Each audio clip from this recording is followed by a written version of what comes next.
Welcome to the Awakening Shalom Podcast.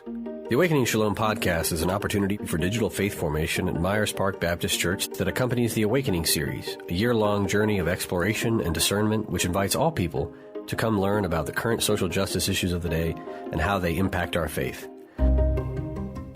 What we are awakening to is shalom, the Hebrew word for the peace and beauty that exists when we are living in right relationship with God, ourselves, other human beings, and all created things.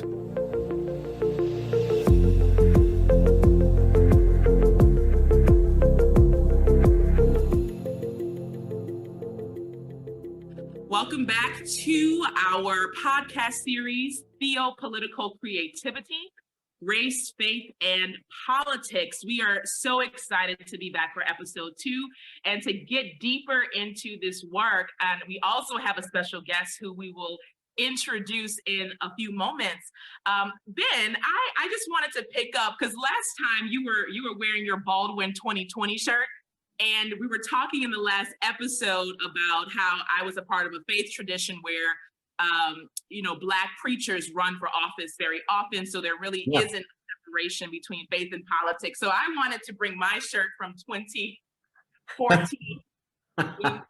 My pastor in Harlem was running for a seat in the 13th Congressional District. And so I wanted people, especially at our congregation, to really see how interwoven this culture is. I mean, we were wearing these shirts, not really on Sunday morning, though some people did, but we were wearing these shirts and canvassing, and it wasn't really about believing our pastor was the best candidate because he was our pastor. But I mean, if you actually watch the debates of the other two men that were running against him, he was clearly the most imaginative, the most creative, which is in line with what we're talking about on this podcast series. And so it's very much interwoven.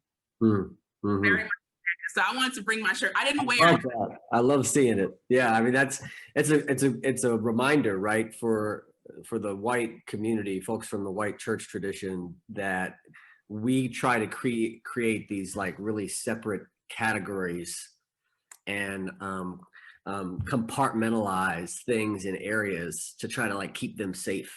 We do that in a lot of ways, not just intellectually, but in urban planning, all kinds of different things. So and the world is so much more complex than that, and so much more interwoven, and more and these neat boundaries and tidy little compartments and boxes that we create actually don't work or serve us or anybody else.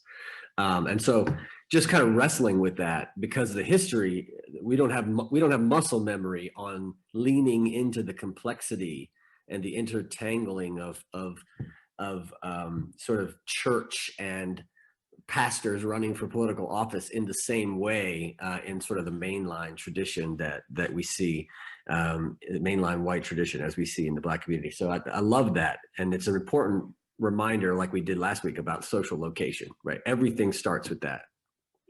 Yeah. So I wanted to drop that in there, and it was a moment in time, but certainly something that I'm glad to have been a part of.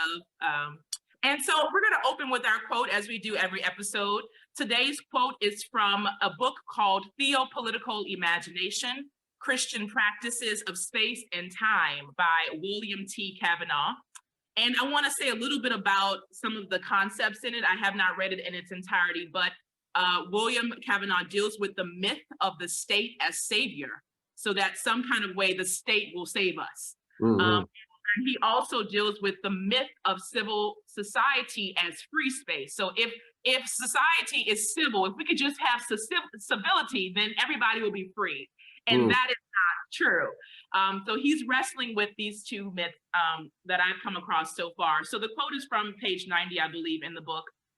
And it says, "We must cease to think that the only choices open to the church are either to withdraw into the private or sectarian confinement, or to embrace the public debate policed by the state.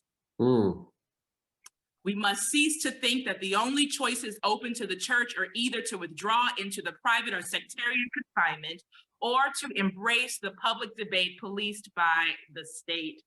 I thought that this was timely given this week's events. that I still have not watched in its entirety because I don't have the nerves.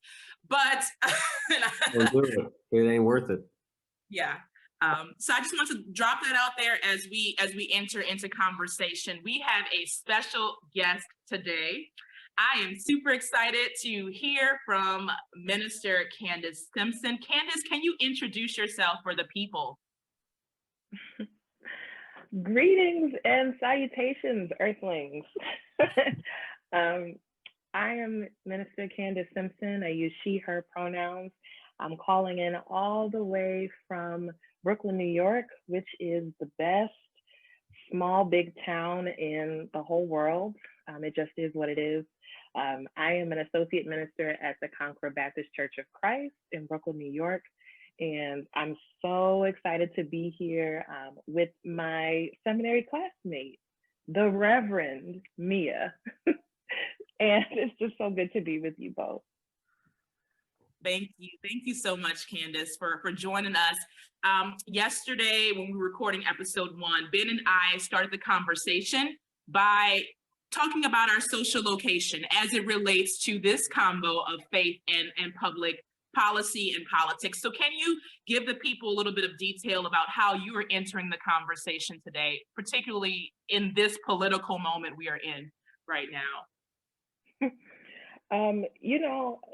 So it's funny because Girlfriends was just released on Netflix, like maybe a few weeks ago. And what I love about watching media from like 20 years ago at this point, 15 years ago, is allowing myself to be surprised that some things are just the same. And I will be 30 in January, so I have not seen as many years as others have. I find myself around elders who remind me that the world has always looked like this, that there has always been trouble all over this world, and certainly this is a strange iteration of the evil that our ancestors and our elders have witnessed. But I was watching Girlfriends, and one of the characters said something to the effect of, "Oh, well, they steal elections." And I said to myself, oh yeah, that's right, because remember 2000? Remember that whole Florida recount? That was a moment. And so when we talk about political moments, I have to remind myself that the things that we're seeing are not new things. They're, as Adrienne Marie Brown would say, things are getting uncovered. It's not the end of the world. It is an unveiling, something that we're witnessing that, quite frankly, many people have warned us about, and many people have tried to focus our gaze towards. So when I think about the phrase political moment, I'm like, well, which one? Do we mean the last 4 years under this particular president? Do we mean the last presidency, which is the one where the movement for Black Lives was birthed? Do we mean Bush? Do we mean Clinton? Do we mean, who are we talking about? So that's what I'm thinking of, as I'm also trying not to get numb and completely disinterested and even, what's the word? Apathetic. So yeah, holding all that. I thank you for forcing clarification, because when I said political moment, I don't even know what I'm talking about. So, right, because I'm thinking this particular election, but this particular election is just a drop in a bucket of a centuries of turmoil in communities. I'm not sure what would you define as the political moment? Because I lacked clarity there. I love the way that Candace is teaching through her language not to say things like worst time and worst ever or new or fresh. I love that phrase, what fresh hell is this? But it's there's nothing fresh about it, right? It's very stale. It's dated. It's an unveiling. It's an uncovering. That language is so helpful because there's no where to go back to find a pure moment of justice or even conciliation of any kind. All there is empire building, and there is a long history, of course, of oppression, many different kinds of intersecting oppression.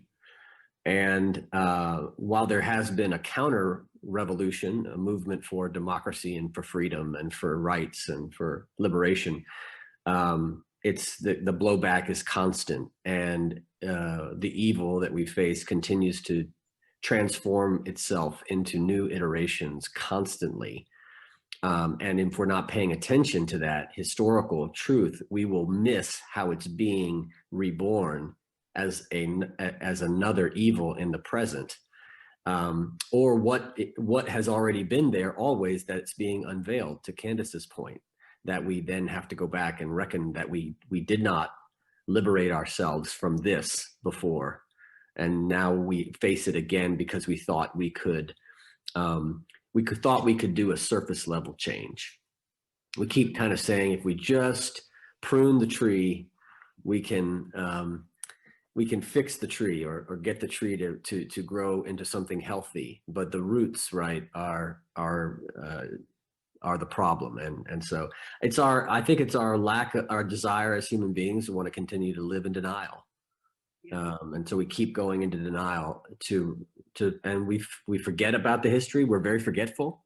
So we forget about the history, and then we suffer the same problem again. Yeah. Thank you for that reflection. Candace, so in terms of your experiences in church, what role has the church, your experience with church, played in politics? I'm curious about your background in that. As Ben and I shared in the previous episode, Ben came from a tradition that even, the ballots were handed to him completed. In one of your church contexts, the ballots were handed to you and who you were supposed to vote for. I came from a tradition where we had people running for office speaking on Sunday morning. That was a part of our culture. There was no separation. So I'm curious about church and politics in your past and present traditions. So that iconic photo of Shirley Chisholm announcing her candidacy for President of the United States actually was taken in the Fellowship Hall, Memorial Hall at Concord Baptist Church of Christ. And I've listened to people talk about like what that moment meant. I mean, of course, when things get cemented in history, we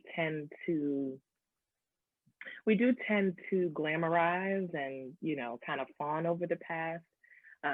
But when I think of like church and politics, that's the first image that I have in my mind. And I think it's significant that in a church, in a Black church that is like so many other Black churches, supported by the work of and the dreaming of Black women, that this Black woman would announce her presidency here. And it matters that it's this particular candidate. So Shirley Chisholm was endorsed by the Black Panthers, and everyone told her, I don't know, you might want to distance yourself. This is not, and she refused to distance herself politically from that community, which says a lot. I mean, it says a lot about her integrity and who she was just as a community leader. If you ask people of a certain generation in Bed-Stuy, they have fond memories of what it is, what it meant to have someone like her. And of course, like all politicians, people have critiques, as they should, because politicians are not gods. And even our gods deserve a little side eye occasionally, because sometimes I don't know what they are on. So that's the first image that I think of. But I think I have a hard time locating and situating all of my excitement about politics within electoral politics.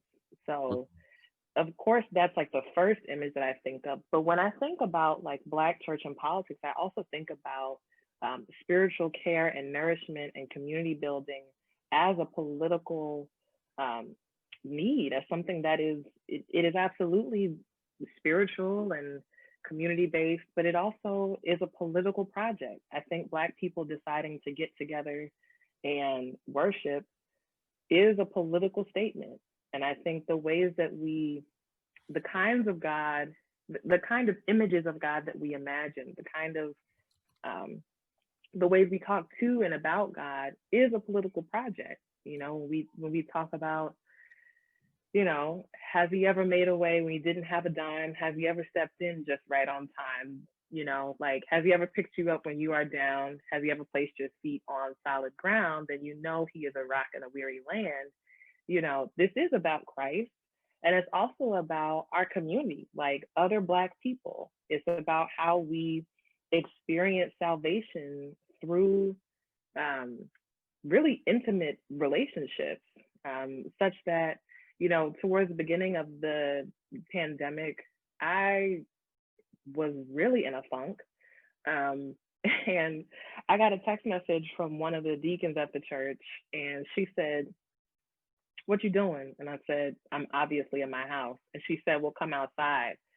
And she just came by to wave at me, which really made a difference in that day, in that week, in that season. To be remembered by somebody else made me want to remember somebody else. And I think that's what churches at our best can do. We can remind people that they're not forgotten, that they're not disposable, that they're not trash, like the world has told them and us that we are. So I think that's what I think of when I'm thinking of Black church and politics. Yeah. Wow. Mm-hmm. I mean, sure, I had no idea. So that Shirley Chisholm made that announcement there. So that was news to me. And certainly, I don't know if Ben wants to riff here, but we've had conversations about people's tension with our engagement with politics. We had somebody as a guest speaker last week who we didn't even have as a political candidate, but they're running for office. We just had them as an activist and an author, and there was some tension there because they are running for office. And I know that that's part of working in our particular church context and to respect that. But it's so interesting to hear that it's just such a normal thing to have somebody come and be like, "Yeah, I'm running for president and I'm making my announcement in the fellowship hall." Mm-hmm. Right. And I think the thing that, first of all, that's fascinating. The Shirley Chisholm story is incredible, and how that's like one of a foundational memory for you, and how different that is for a lot of folks in our tradition, or my tradition. But the thing that really just kind of blew me away about what you were saying, Candace, is how you described pastoral caregiving and worship as political activities. And I just this week had somebody on a phone call try to kind of say to me, "Well, we were really hoping that during this pandemic, you would be more pastoral and less political, or less prophetic," they said, or that the balance would be better. There would be more balance of the pastoral with the prophetic. And yeah, I see there's some side eye to those, to the gods of separation, right? Like why? How is it that we got to a place where we think pastoral caregiving and prophetic preaching or pastoral preaching are different? Or, you know, how did we get there? What is that about? What does that mean that they think worship is not a political activity? What is it? What is it then? What are we doing then? What is it? A country club? Is it what are we doing if it's not political?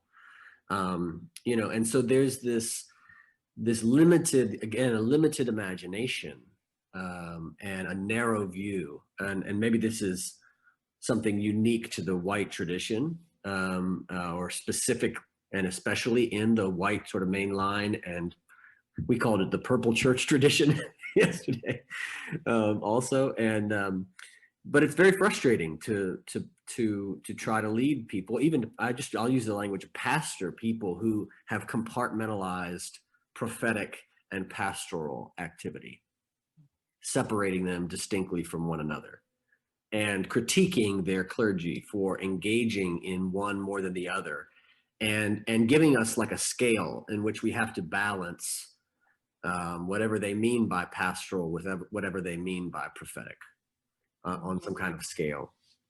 So I love how you said that a pastoral is political. That's powerful to me. Yeah. Sorry, Mia.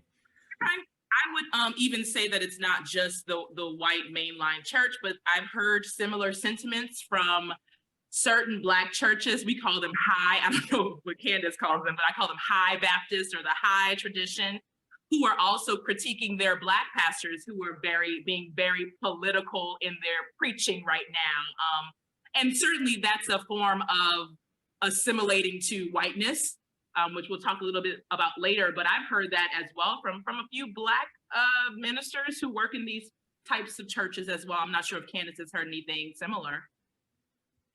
I mean, I think this is a project of, as leaders, and we are all leaders. So there are lay leaders, and then there are religious professionals who are like pastors and in other capacities. I think it's a project in hearing feedback and really listening to the heart of what people are saying.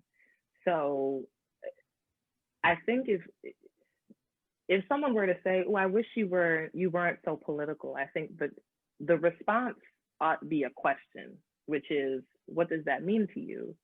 What is it? What rubs you raw? What about the sermon or my Facebook post felt too political? I think sometimes people I don't know that we are always able to articulate like what's really irritating us. Sometimes people just don't want to be in church on Sunday and hear statistics or even hear anything about that man in the White House. Sometimes people come to church and they want to escape. And I think that's valid. I think that is a human look. I didn't watch the debates on Monday or whatever day that was because I couldn't. I'm like, I'm not doing it. I don't want to engage. I don't want to think about it. But that doesn't mean that because I didn't participate in that activity, that I've bowed out of political engagement. It means that I choose to do this work in a different kind of way. Like, I think we all have to acknowledge our boundaries and what we can and cannot hear.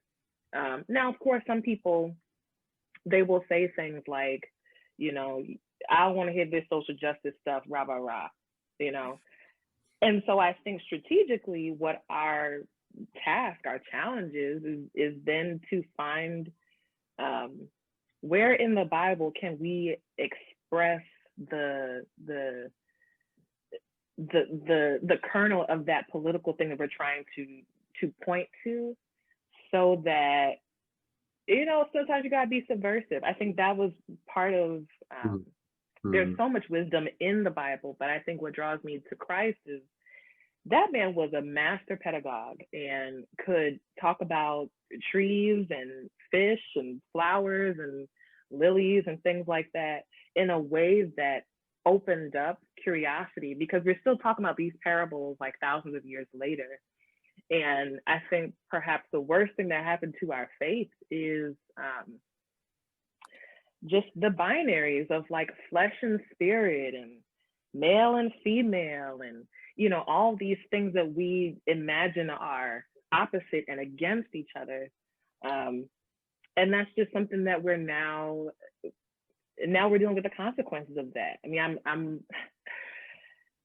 I think about someone like Cardi B, who, along with Megan Thee Stallion, has like a top selling song, and people are like, "Oh, how can she sing that? Because she's a mother." And I was like, well, Exactly. She's a mother. Like, how you think people become mothers? Like, like what? You know, but we have a hard time seeing people do two things at once. You know, so people could not take seeing her post pictures of her daughter and then also promote this album. Like, and so we just have a hard time holding all of these parts of ourselves together. And that's for real, for real.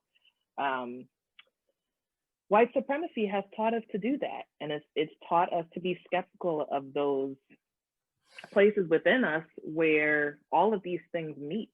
We're so afraid of being more than just pastoral or prophetic. So we can be all the things. We can be all the things in Christ who strengthens us. Candace, I want to get into some of your work. And I will preface this by saying that lately on social media, I've been seeing a lot of people talking about abolition, and some people know what they're talking about and some people don't. And it's very clear who has done the reading and who hasn't. And so I invited you because I feel like you've done the reading, and I would like, as somebody who is still learning and who has not done all the reading, and so I can't talk fully about it, I want to hear about your understanding of abolition as it relates to this conversation of faith and politics. What is the vision that you and others are calling us toward? I think, well, first, I think it's important to say that, like, even people who do the reading are still doing the reading. Like, and I think that's something that when I'm in space with abolitionists who've taught me, like, and who I consistently learn from, the most beautiful thing about being in that community is that people are asking questions and being reflective and even, you know, modeling a posture of self-critique, which is, dang, I used to think this and I don't think that anymore. I can't believe I used to be. I mean, and you hear this consistently, like, questioning of where we are and how we got here, and like the possibilities are endless. When I think of abolition, I think it is my only choice. I think it's our only choice.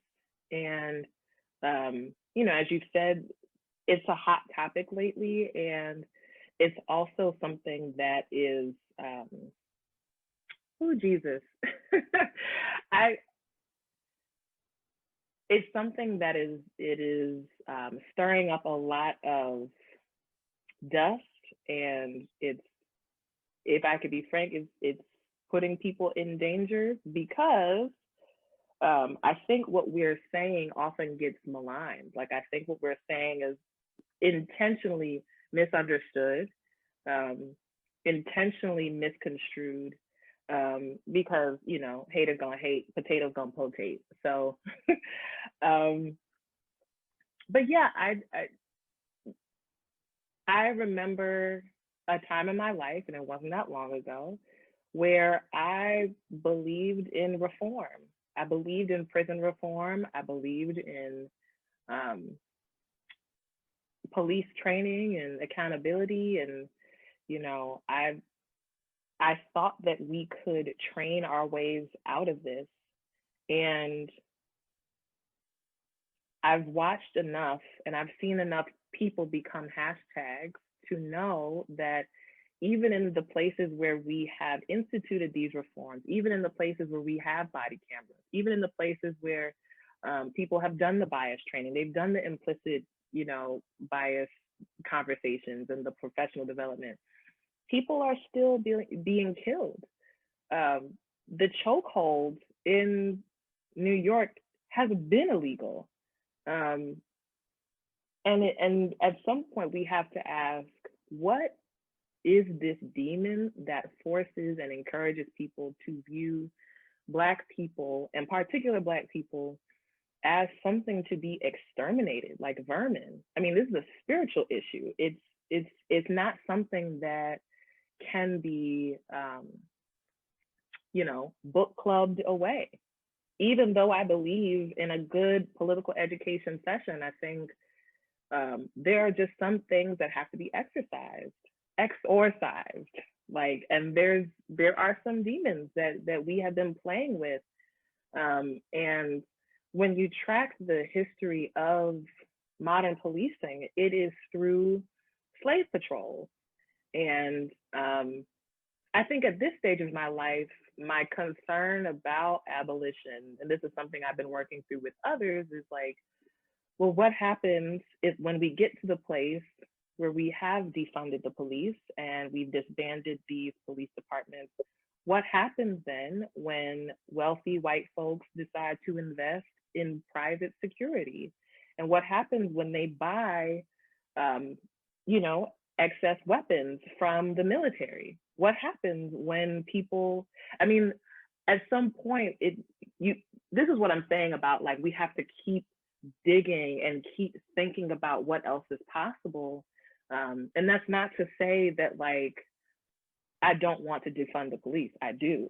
But I think we also have to consider that this is powers and principalities. And at some point, we are going to have to sit with just how evil this world can be. And so when I had heard this word abolition since I was a child, and I think in the last 5 years is when I heard the word abolition around police and prisons. When I had first heard abolition, of course, I was thinking and was taught about the institution of slavery and really the founding of this nation. And I thought, I've learned about abolitionists and famous abolitionists, Emancipation Proclamation, whatever that did. And so one of our pastors at Concord, Leonard Black, was a formerly enslaved person who freed himself and ran away.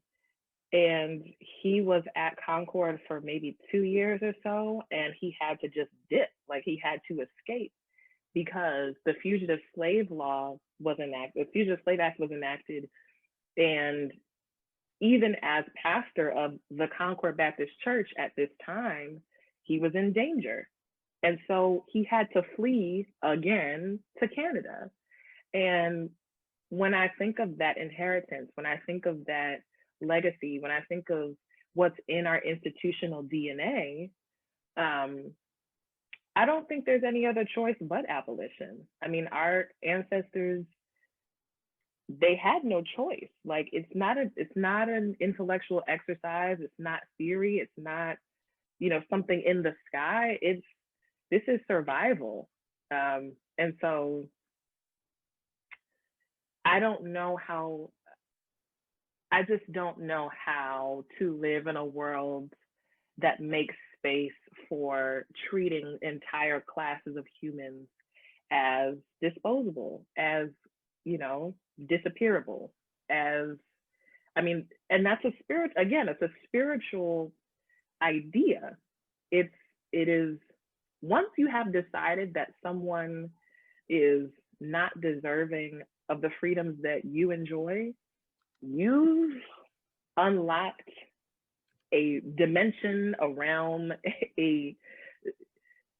once you allow that, then I do think a part of you becomes dehumanized. I think you lose a part of your humanity, and I think I don't know, it's gonna take more than prayer. It's gonna take a little book list. Wow. Thank you, Candace. I want to see if I can jump in here on this one. So as a person who sits at a social location and an ancestry of people who have dehumanized themselves and then dehumanized others, one of the things that I have been coming to wrestle with is that one of the demons that we like to play with, to use your language, that needs to be exercised is whiteness itself, and so lots of theologians describe it as a principality or a power that has to be exercised, or you could even say abolished. Although you don't hear a lot of people talking about abolishing whiteness, or at least I don't hear a lot of people talking about abolishing whiteness. Oh, we're talking about it. Okay, good. Oh yeah, hush harbors and other things where some folks are not present. Yeah. So that's great. So maybe that's a good segue then into what is the conversation about that, and what does it look like for people racialized as white to participate in the abolishing of their the thing that they participate in and benefit from, and what does that look like?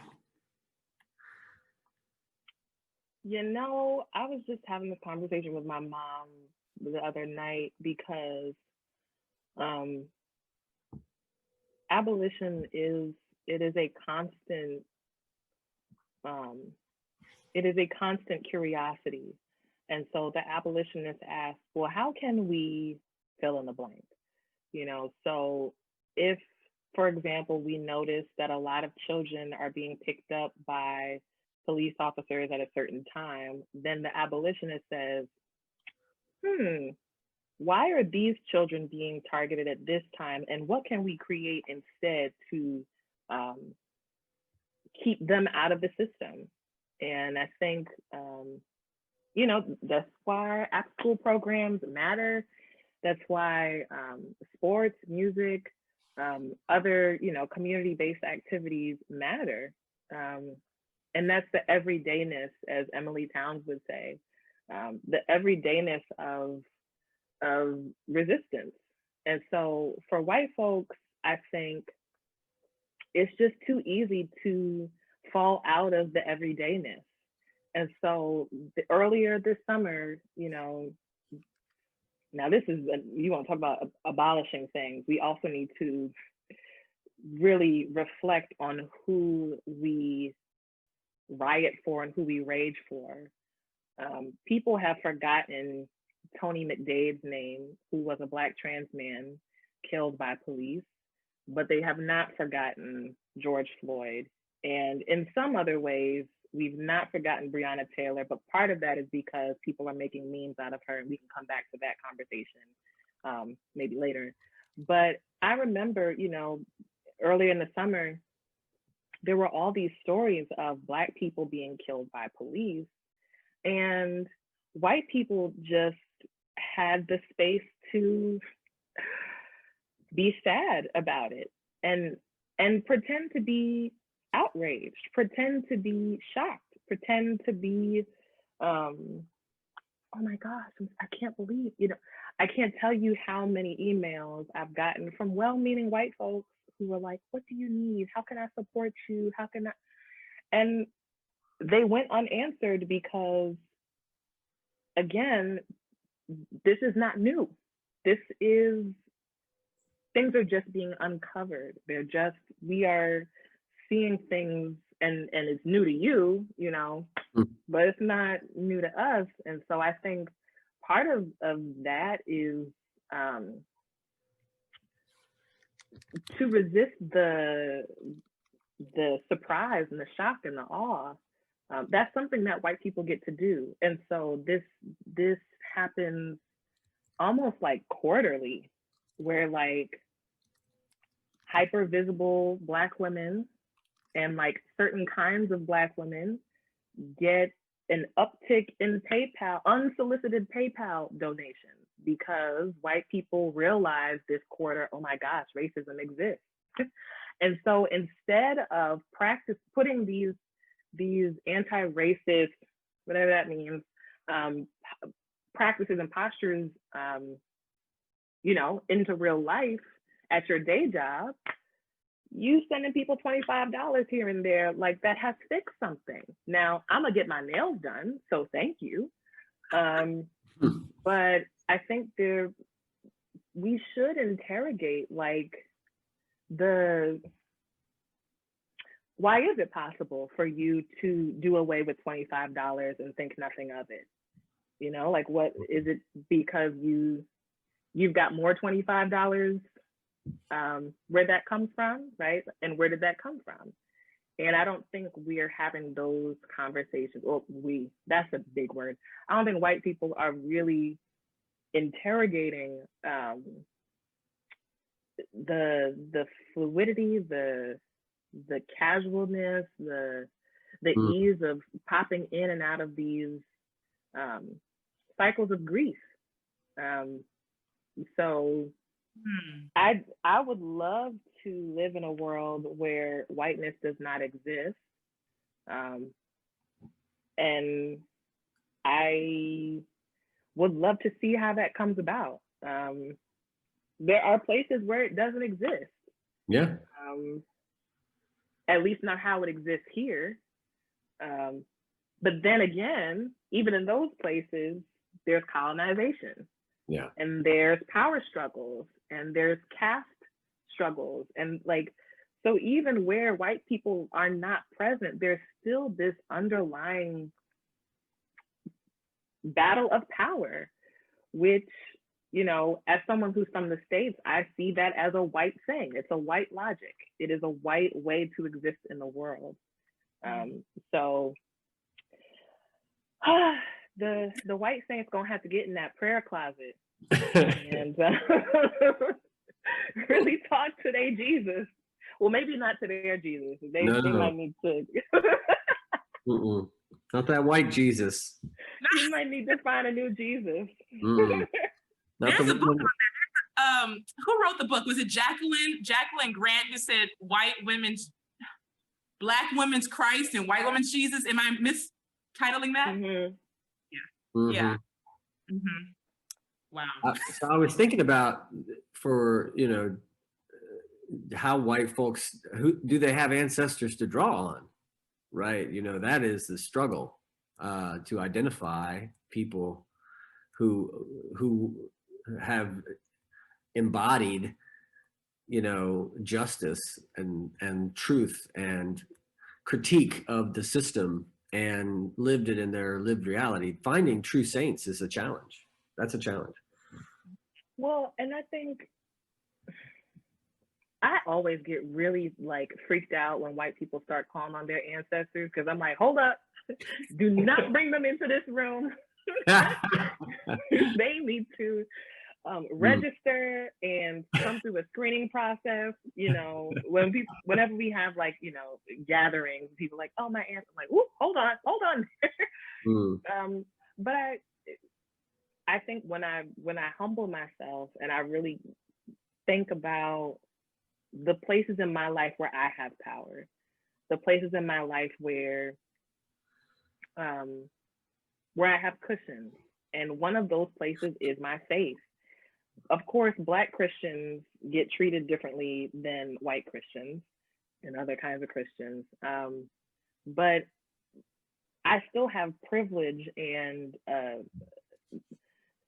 there are powers that come with identifying as a Christian.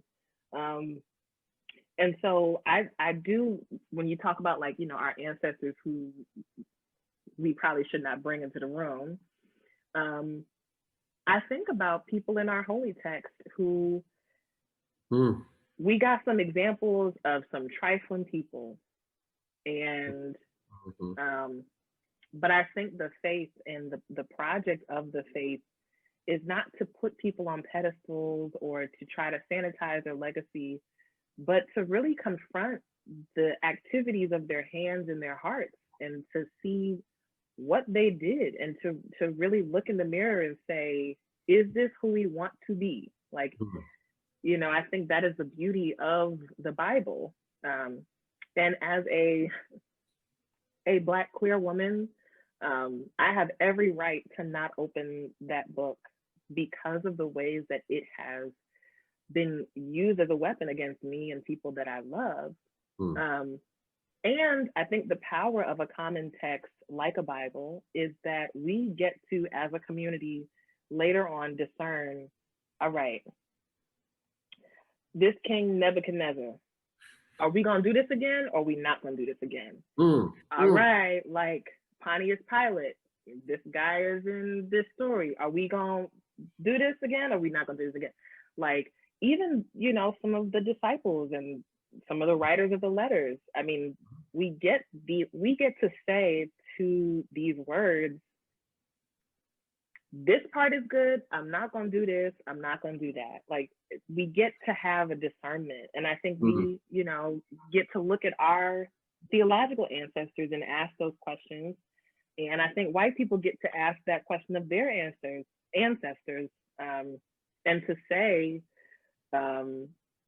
this is what has been done in my name, and I need to sit with that. I need to feel whatever feelings I have. I need to process that, and hopefully not like with Black folks, because we are not spiritual mammies and wet nurses. And I think that happens a lot. Like a lot of white people will confess to Black people. And I'm like, what am I supposed to do with this information? Like,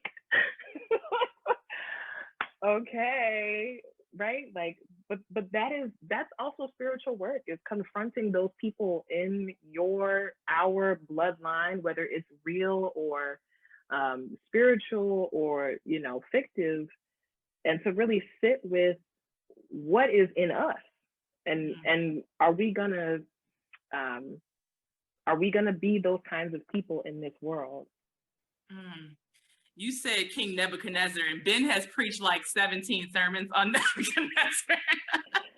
Okay, I'm exaggerating, more like 4, but I do have to mention that I love the fact that this one thing about the Bible, how the Hebrew people change his name by changing one letter, and call him, you know, preserve my jackass is what it really means when they say it. And so that's what I say now about, you know, certain other Nebuchadnezzars in this world. You know, it's like, this is a jackass. This is what we call it. This is what the people, they knew it. They wrote it into their sacred text when they described this person.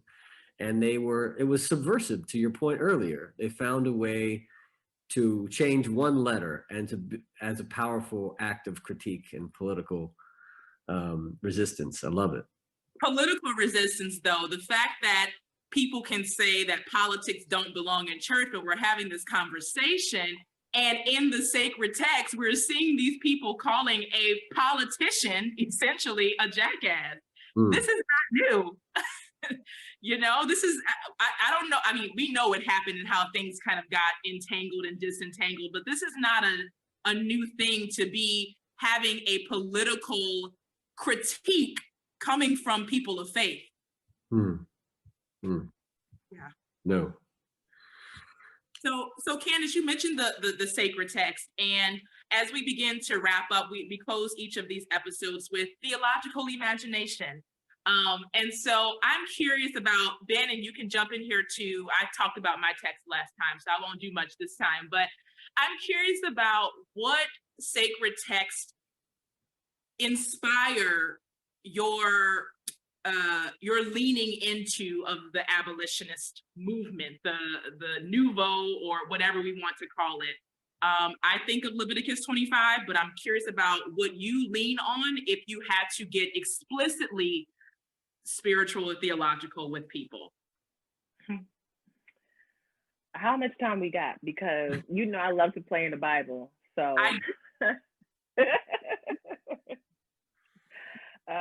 so one of my favorite texts, and it always says something different to me every time I read it, is the widow in 2 Kings 4. And it's the story of this woman whose children are about to be sold into debt slavery. And so the prophet tells her to go next door to all of her neighbors and collect containers. So she goes next door to collect the containers. And the prophet tells her, all right, now close the door and begin to pour from your own oil container into these other containers that you've borrowed. And when in my imagination, like I think about the relationships that are kind of implied, because I don't let people borrow my Tupperware. So, because sometimes you're just not going to get it back. And so the fact that all these people lent this woman their containers is already an indication about the strength of the relationship that they had. At least that's my take on it. And so she goes, she closes the door and she's pouring into all of the containers. And by some miracle, the oil keeps flowing from container to container to container. Of course, with the hope that she would take this oil and then sell it so that she could get herself out of this really exploitative predicament. And what I love about that text is it's such a, like, this is a real circumstance. Like, there are actual widows. There are actual people who are widows. Like, this is not like a metaphor for something. And in a patriarchal society and in a capitalist society, these are very vulnerable people. And politically, economically, spiritually, otherwise, these are very vulnerable people. And she got kids. And she's able to go from house to house and get these containers. And what I love about this story is that it's such an organic and such a familiar image of, in my imagination, this is a Black mama who's going from door to door and doing what she got to do for her children. And I think sometimes when people speak about abolition, again, like, abolitionists have been, people say, oh, you do so much theory and, the people in the hood don't get it. But people do get it. People do know what it's like to share resources, to do mutual aid, to watch each other's kids, to create pods of accountability. I mean, before Miss Rona, we were doing that. And in neighborhoods that are being gentrified and colonized, that strength, that strong community tie is being dissolved. And so abolition in that story, I like that story centers this woman and her children, and it doesn't appeal to the power systems that already exist. And so there may be a time, like I said, where we don't have police and we don't have prisons.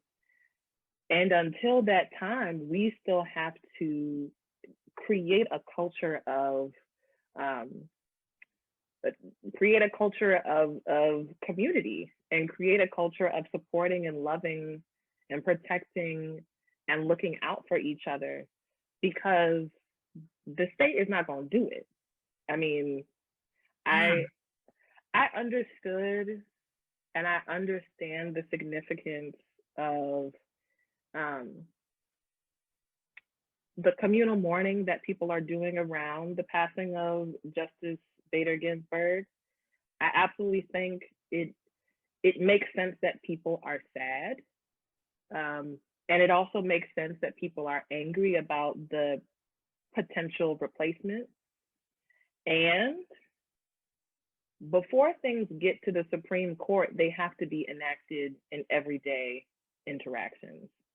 And so before they get there, it's the way that you and I treat each other, the way that I choose to evict you in a pandemic, or the way that I choose to hire someone else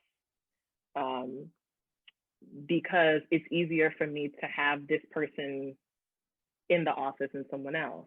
Or, I mean, you can't legislate humanity.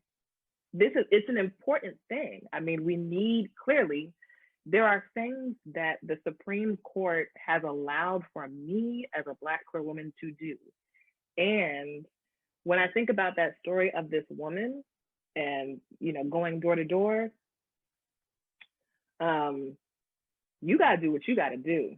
Like, we got to take care of each other and just pretend like the state is never going to catch up. Just pretend pretend like you can't count on them. And I think that's why we full circles, we're talking about this political moment.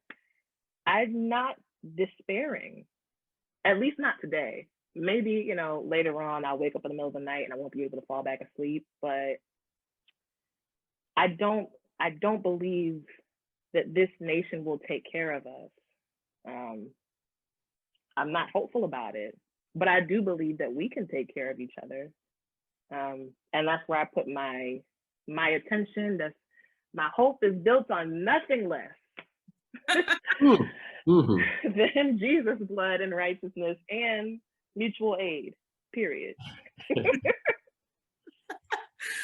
Yes, indeed. This communal salvation thing that I am obsessed with. But after reading Monica Coleman's work, and that's a huge part of what she talks about in her book, Making a Way Out of No Way, which is also full circle because you were quoting that song from earlier, but she lingers on the mutual aid piece, the communal salvation.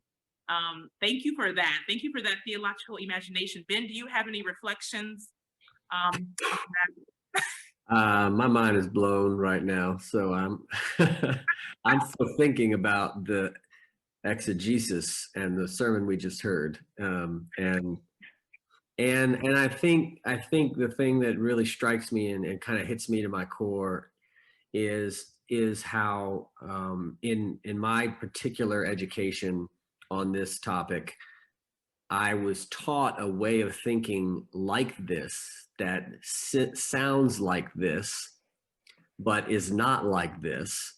And it was through the lens of sort of Hauerwasian ethics, where I was taught that, you know, no, we're not partisan, we're not political.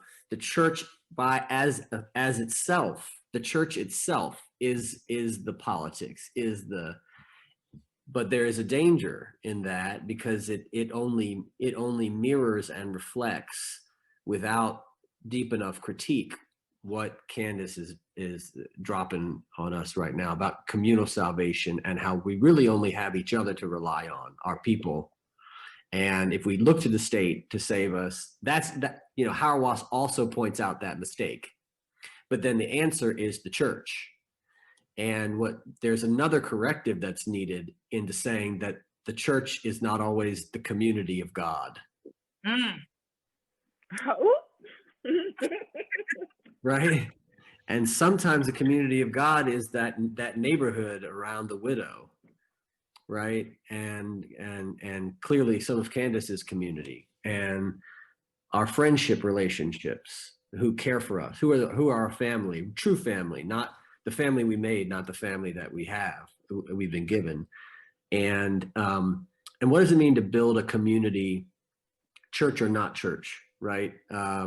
That cares for one another in the way that is shown and revealed in the story that Candace exegeted for us, and in the way that poor communities have often found ways to care for one another, and marginalized and oppressed communities have often taken care of one another through an imaginative economy that is the alternative to the neoliberal economic world that we're in right now. And so, I don't know, I just think that that's really powerful. Yeah. And just one last thing, too many of our hopes, I love the fact that both of y'all were like, I didn't even watch the election or watch the debates, because everybody that I know, almost everybody in our church was like on the floor for the next 24 hours and like could not move from it and it's not because there's nothing at stake. No, everything's at stake, but because their hope is in the wrong place. All right. So I'm singing that hymn too, Candace. I'm try to not make it sound like, you know, a white hymn, you know, but I'm singing it internally because I don't sing out loud. Yes, the hope is in the wrong place. And guess what? It's not just white folk who are troubled and on the floor. It's been very surprising to see some non-white folk be troubled constantly constantly in turmoil and on the floor about this. But I would love to close by just reflecting on what Candace shared about the state. It's not going to save us. We save us. And so what does hope look like now in this moment, trademark, in this moment of socioeconomic, political turmoil, whatever we want to call it, that is not in whoever the replacement is on the Supreme Court. It's not in whoever the new president or same old president is going to be. It is in us. We are the ones. So, Candace, thank you. Oh, thank you so much. Thank you for sharing with us. I am so glad that I was finally able to get you on the show, on the podcast. I'm glad to be here. I'm glad that we're having these conversations, not as like, you know, an intellectual exercise, but really to like be accountable to this call that is on our lives to imagine something otherwise. And so this is really exciting. I think the wisdom that's on my heart is from Bishop Pinky in the Brain. And so Pinky in the Brain, you know, like every day they would try and take over the world, and they would fail every day, and they would lose every day. And these plans were so harebrained and ridiculous. And Brain would say to Pinky, no, we're gonna do tomorrow. Or no, Pinky would say to the Brain, so what are we gonna do tomorrow night, Pinky? Or what are we gonna do tomorrow night, Brain? And Brain says, same thing we do every night, try to take over the world. So it's exhausting. I'm tired. I'm not gonna lie to you, like your girl is stressed. But we're gonna take over the world like we do every night. Yeah. And so we have to fortify ourselves. I'm sorry to hear that people were slain for 24 hours post watching this debate. But we really do have to fortify ourselves and make decisions about our wellness, because there are some spiritual attacks that are on their way and already here, trying to make us as inefficient as possible so that we don't do the work that God is calling us to do. Woo. The Holy Spirit is moving, Candace, because why, Ben? What were we just talking about yesterday? I was totally quoting Pinky in the Brain to Mia yesterday. See how the Spirit is working? And I have a Pinky impression. Do you want to hear my Pinky impression? Yes. Hey, Brian, what we going to do tonight? What we going to do tonight, Brian? Hey, Brian, what we going to do tonight? Same thing we do every night. Try and take over the world. That's it. And on that woo, thank y'all for joining us. And we're going to wrap that episode. You have to have joy.